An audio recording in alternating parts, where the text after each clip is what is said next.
Welcome back. I'm Dr. Ross Kopelman. I'm Dr. Joel Kopelman. On this channel, we cover topics on hair loss, hair transplants, and plastic surgery. Today, I'm really excited to talk to you about a transplant that I did on my father about a month ago.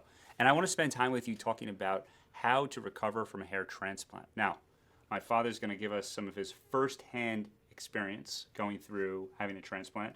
You're someone who does hair transplants, but now you also had surgery, so you have a totally different perspective now. Are you excited? I am, because I want to fill in the gaps of knowledge to the public in general, because I think there's a lot of information that is not spoken of in terms of what it's like to recover from a hair transplant and what steps you need to take in order to get a great result. Okay, so let's jump right in. To kick off our discussion, I really am interested to hear your perspective on the following. You went from having some hair on your head to having basically no hair on your head. And patients actually, we have to shave the scalp, or at least part of the scalp. This was all bald before, even your sideburns. What was the emotional kind of experience of like leaving the office, not feeling like you had a head of hair yet, because it takes time for the hair to grow in?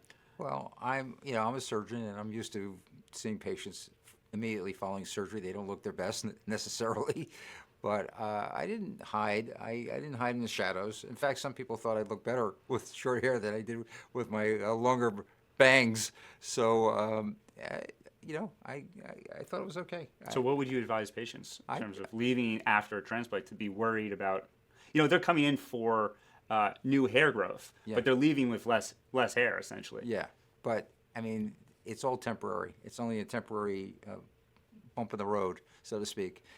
The hair follicles won't recover entirely. They're going to kind of fall out after 3 weeks. Actually, it's like planting seeds in the ground.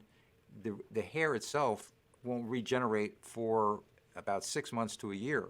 So it takes a long time before I actually see a mane of hair regrow in the front. Some of this hair you see here is just some of the hair that I had prior to the transplant. So, but the transplanted hairs really take 6 months to a year before they fully Yeah, and manifest themselves. And Yeah. so patience is really key here. You have to be patient. Don't expect that you're going to have results right away, and that's a critical thing for patients to be aware of.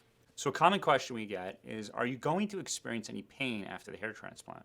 Now, one of the things I always tell patients is we're going to anesthetize your scalp. So you really shouldn't feel any pain when you go home and you go to sleep and even wake up the next morning. But we usually do send patients home with Tylenol and Advil. Now, Dad, what was your experience? Because I know you just went through this transplant. I was quite surprised to find out that I had zero pain. Wow, that's amazing to hear, because we tell patients that, but then to hear it from someone who's performing hair transplants, that's even better. Well, I'm only telling you the truth. I had zero pain, and I only took the Advil to decrease inflammation around the hair follicles when I had a little folliculitis. But other than that, I really didn't have any pain. I did have some numbness on the top of my scalp and in the back of my hair as well, where they took the grafts from.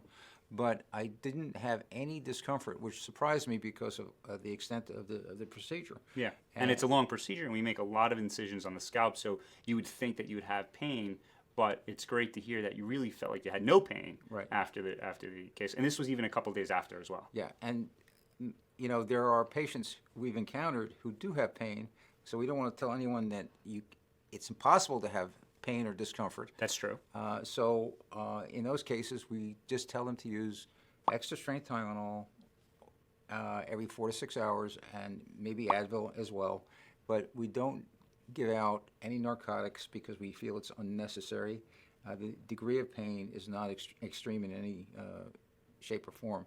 So again, I had zero pain, but others may feel some discomfort following the procedure. That's an individual thing. Now, there is a possibility that you do have lingering pain, that a patient can have lingering pain, and they can come into our office and get Botox injections, actually. Right. So if there's single areas or one particular area that's painful, particularly if they've had a strip procedure in the back of their head, then we use Botox injections right at those locations where they feel that pain, and that instantaneously diminishes the pain miraculously. And so Botox, even though it's used for other cosmetic reasons, is also a very effective way to reduce pain, neuropathic pain immediately. and it works. So That's one of the things that we want you to know about, so that you're assured that if you are experiencing pain, there are options. Now, if you recently had a hair transplant and your surgeon sent you home with a narcotic, you don't necessarily have to use the narcotic. We would recommend first trying to use the Tylenol or the Advil to see if that alleviates pain before you try to use something a little stronger. yeah, good idea. So patients commonly are very, very anxious about what do they have to do after their transplant is completed. What do they do when they go home? Dad, what was your experience like? So I went home. First of all, I wore a button-down shirt so that I wouldn't have to bring it over my head and potentially dislodge any of the grafts on my head. I was groggy, obviously, from the medication that was given to me to make me comfortable during the procedure. So I don't remember all that much, but I do remember that they put on a absorbent pad, or you put an absorbent pad. Correct, on your pillow. On my pillow, so that because I had a little oozing from the back of my head, and I didn't want it to get on the pillowcase. So these are like doggy pads that you can actually buy at a pet store. You put them on your pillow at nighttime for at least the first week. I know that the instructions that we give our patients is to spray the hair with a combination of hypothermosol And ATPV. and ATPV, which is a combination that is to keep the grafts moist, because these grafts here you need to kind of water the grafts in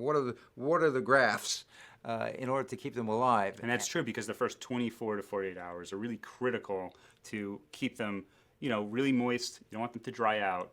We find that that is the best solution. Right. But not every hair surgeon sends patients home with that combination. Correct. So there are other options, and one of those other options is to use a mineral spray. It doesn't have to be this brand per It se. doesn't have to be this brand, but it is a sterile spray, and it comes out, and you can keep the grafts moist that way if you do that frequently enough.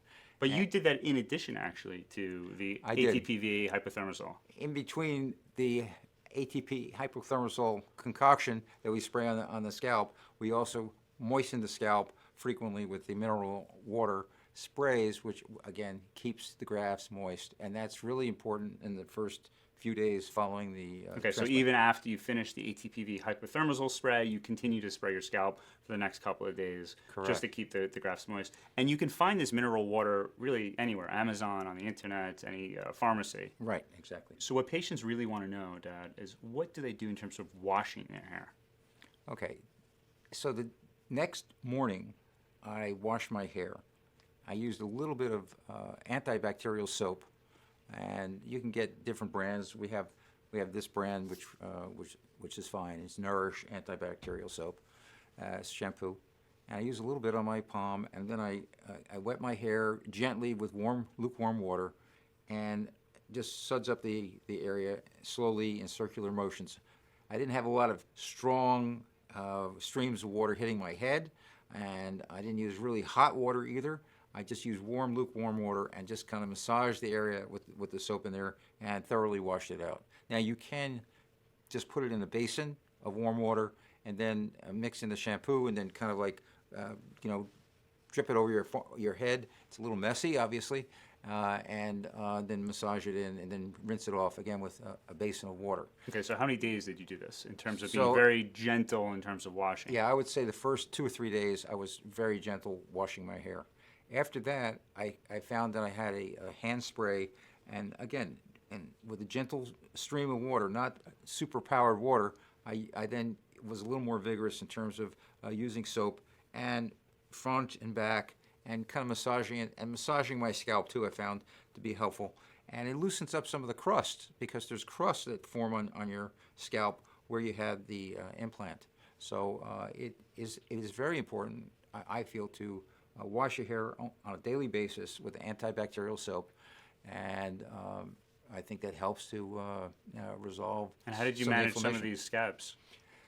Well, the scabs can stay around for about a week, but again, I was every day I got a little more vigorous with my washing with the shampoo, and it loosened up the scabs, and the warm streams of water actually soften up the scabs, and they eventually dissipate. If you feel like there's any bacterial growth there, I then supplement it with something called hypochlorous acid, and it comes in a spray bottle like this. And I think you were spraying this as well the first couple of days as well. This is another brand.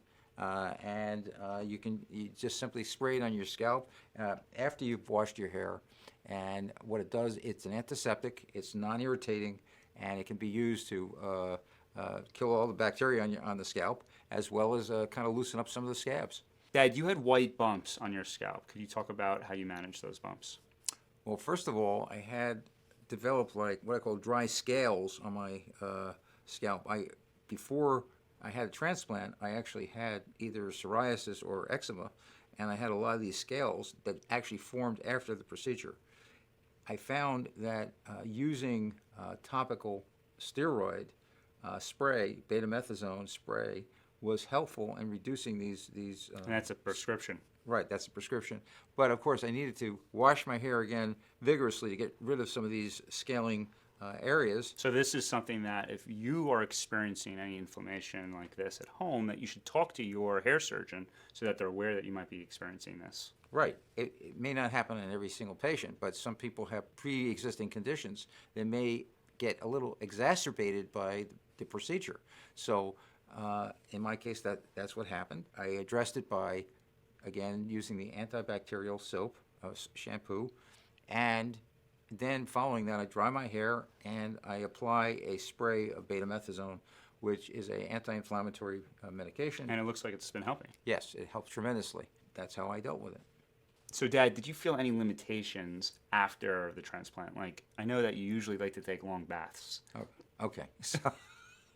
So you can't really sit in a bathtub Or a hot tub. or go dunk your head in a swimming pool, because obviously the bacteria may be floating around in there and may get into your hair follicles and cause an infection. So you got to be smart. You got to use common sense. And So we would recommend at least 1 month avoiding taking a bath, going into a sauna, a spa, a hot tub, or swimming in a pool. right. I think that's good conservative advice. Now, the other thing I want to touch upon is medication. Now, before your transplant, we had you on dutasteride and minoxidil, oral and topical. Right. And before the transplant, I told you 7 days before, stop your minoxidil, both the oral pill as well as the topical, because that can cause more inflammation and bleeding.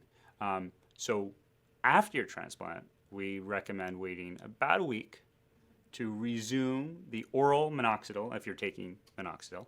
And if you're taking any topical hair products, like it could be foam finasteride or topical finasteride or minoxidil, you can resume that about a week after. If you're taking dutasteride or finasteride orally, you don't have to stop those medications whatsoever. And in your case, we stopped you on minoxidil. Right. But As well as the foam. as well as the foam. But since then, you started to reuse the Rogaine. Right. Is there any change in terms of how you are applying the Rogaine foam to your scalp? Not really. I take a little bit of this foam and I just shake the bottle, and it comes out like whipped cream. And I'll show you how it's like. And then you just simply massage it in to your scalp like so. And how often are you doing this? And I would do it throughout my whole scalp, because even in the area that where the donor tissue was taken, I would massage it in there. And basically that's it. It doesn't cause any irritation. And how often are you doing this? I usually use it once, maybe twice a day, but usually once a day is usually adequate, especially since I'm back on my oral minoxidil and on my oral dutasteride. I think it's enough. I also use, in addition to that, something else, which is What is that? low light laser therapy. Okay, so you use like a red light cap. I use a red light cap, which if the wavelength emitted from a red light cap can stimulate the hair follicles. So, And also decrease inflammation of your scalp. right, yes, I forgot. But you didn't start using red light therapy until about a week after the transplant, because again, you don't want to do anything to displace the follicles. Correct, because this cap comes over your head, it's pretty tight, and I don't want to do anything that's going to put pressure or displace any grafts just by taking it on and off. And I leave it on for about 12 minutes, and I do it, Consistently every day. yeah. So the other thing to point out is that in terms of wearing baseball hats, because some patients want to cover up that they had a transplant, we really, number one, want you to use a cap that has not been overused, right? We want it to be clean. Yeah, we want really you to use a new a stretch And it has to be very loose. You don't want it to. You don't want to wear that baseball cap too tight if you're going to wear a baseball cap. Right. And you know, in the beginning, you're obviously shaved pretty close, and you may not be used to having your hair this closely shaved. But if you want to wear a cap, you got to put it on correctly. So you got to put it on from the back to the front, and stretch it out and let it settle down. And then if you take it off, you obviously stretch it and pull it over your head, and you don't just kind of pull it off your head like that, because again, we're trying to be as gentle as we can with the grafts so that we don't displace them or damage them or anything else. You've gone through a big procedure. I went through a big procedure. I don't want anything to happen to my grafts. And I don't want anything to happen to my grafts either, because I expect a great result from this. Right, exactly. So I have to be a good example for everybody. So that's it. Okay, well, look, having a hair transplant is a big process, and there's a lot of aftercare involved. So we hope that this was helpful. It gave you a little more confidence that you can go through this process, get great results. If you have any questions, please leave your comments below. We will do our best to answer all of your questions. And we're really here together to help you on your hair journey. So we will see you again in our future videos.